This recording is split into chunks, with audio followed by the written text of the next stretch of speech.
Here I come to save the day. Y'all know what it is, man. It's let's get to it. That's a tour with a you, cause I always got you in mind. So keep that in mind. And I'm King Sam, the people's champ. Let's get right to it, man. Let's get to it. It was supposed to be like a big snowstorm around here. It snowed yesterday for the most part of the day, but it wasn't what, most people might have expected because when I got up this morning, I think the wind blew all the snow away. And, I was kind of bundled up. I was kind of sheltered in, thinking the worst might have hit us. I was hearing people was like, 2 feet coming, man, 2 feet coming. I was like, man, we ain't never had, I don't know if we ain't never had it, but I can't recall us ever getting 2 feet. So I knew it wasn't going to be no 2 feet. I was like, maybe, I don't know. But it came and went and it's over. But it's real cold out here. The temperatures is real cold. It's real frigid.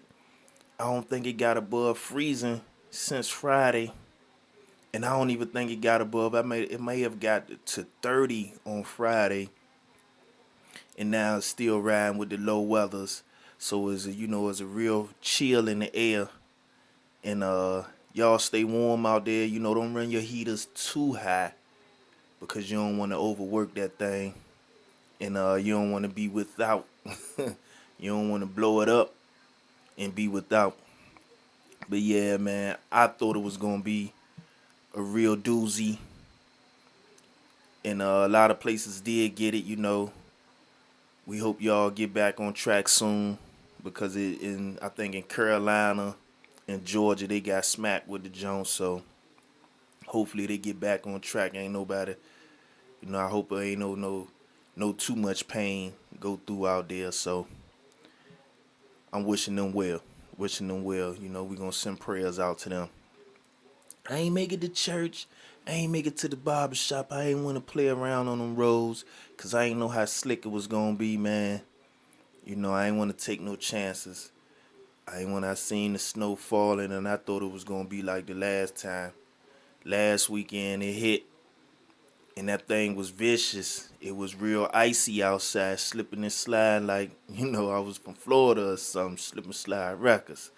Um, it's alright out here. It's in the Newport News area. I don't know about Hampton yet. I don't know about Williamsburg yet, and I don't know about the surrounding areas.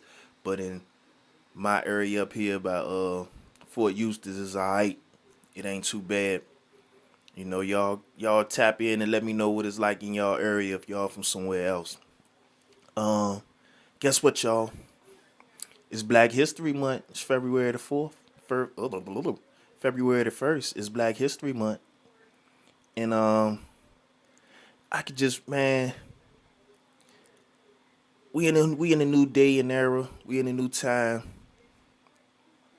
I wonder do people appreciate Black History Month like they used to when I was coming up. I'm from Newport News, and it's real historic out here. You got some major movers and shakers out here like C. Waldo Scott, Doris Miller. It's a lot of people from this area that laid groundwork. I think Mr. Newsom, when you got the Newsom Park apartments down there, that area. And it was a lot of people that was into, making their neighborhood something, forging a way, putting their blueprint down, instilling pride in the people of the city, and just leading the way when it comes to, trying to be prominent, trying to be upstanding, trying to, lead by example of, they wanted us to be great. So they left examples for us to be that way.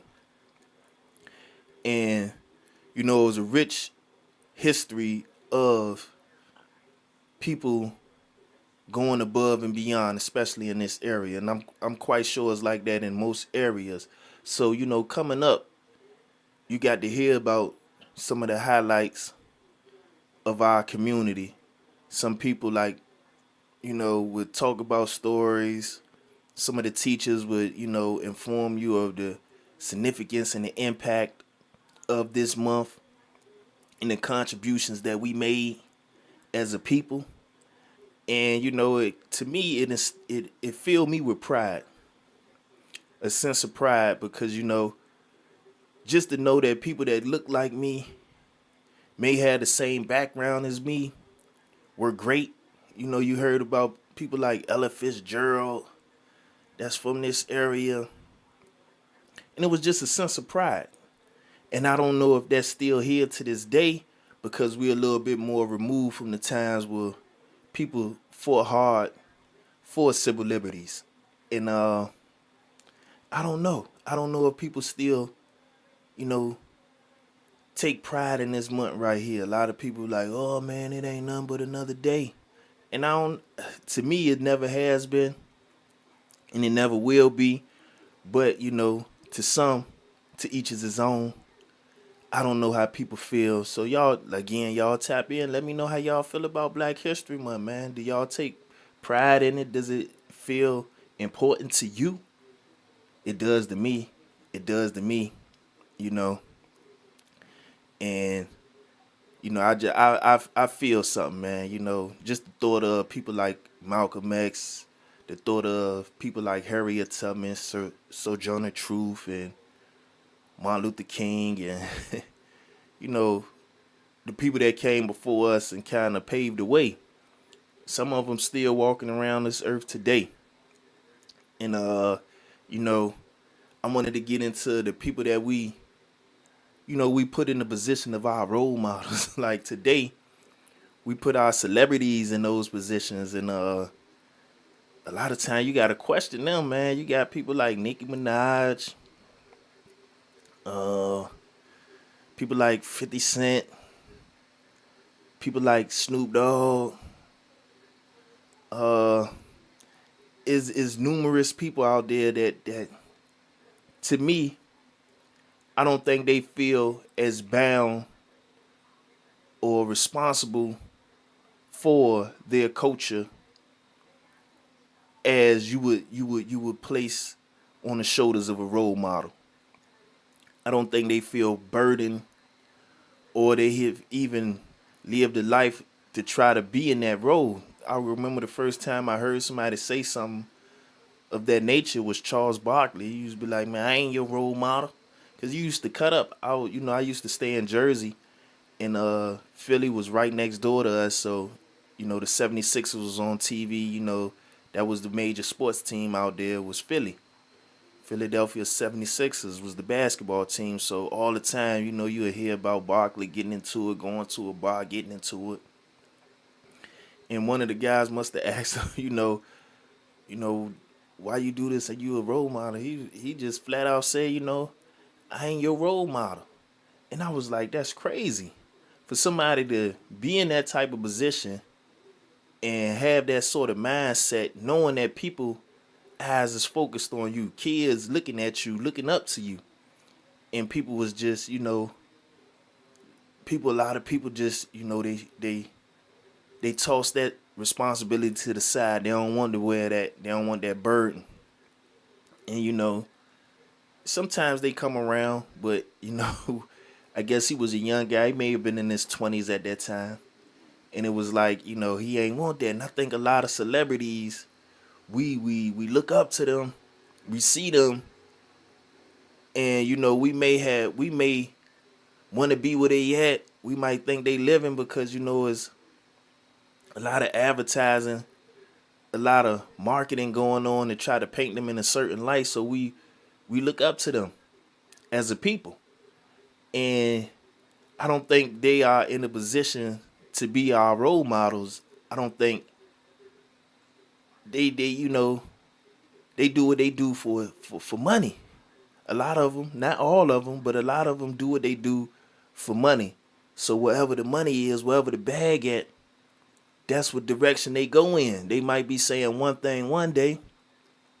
Next thing you know, they doing something else the next day. So it's like, sheesh, what's going on out here? And it's like, at what point do we stop seeing our celebrities as people we need to be listening to out here, man? We need to pick and choose who we support.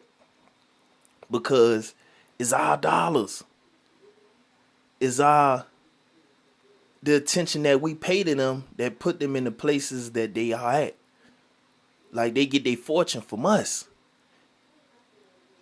Even if it's through, some sort of endorsement deal, the endorsement is coming by way of our purchase power, our dollars. And when you support somebody, especially with your hard earned resources, they should feel like they responsible for you. It's your dollars that's going in their pocket. They should feel some sort of attachment to you, but they don't. They don't. And it's like, at what point do we stop and put our foot down and be like, man, if this person doesn't align with some of my core values, I'm not going to support and, put my financial resources into this person, put my time and attention into this person. I'll be entertained in other avenues. So I just want to throw that out there. I ain't want to go too far with it, but I think I did. Y'all let me know how y'all feel, man, about some of these celebrities that it seem like they don't have the same values as us, man. That they don't, they seem like they turn tail when the check come through. They say things that's detrimental to our well-being. They support people that seem like they against us.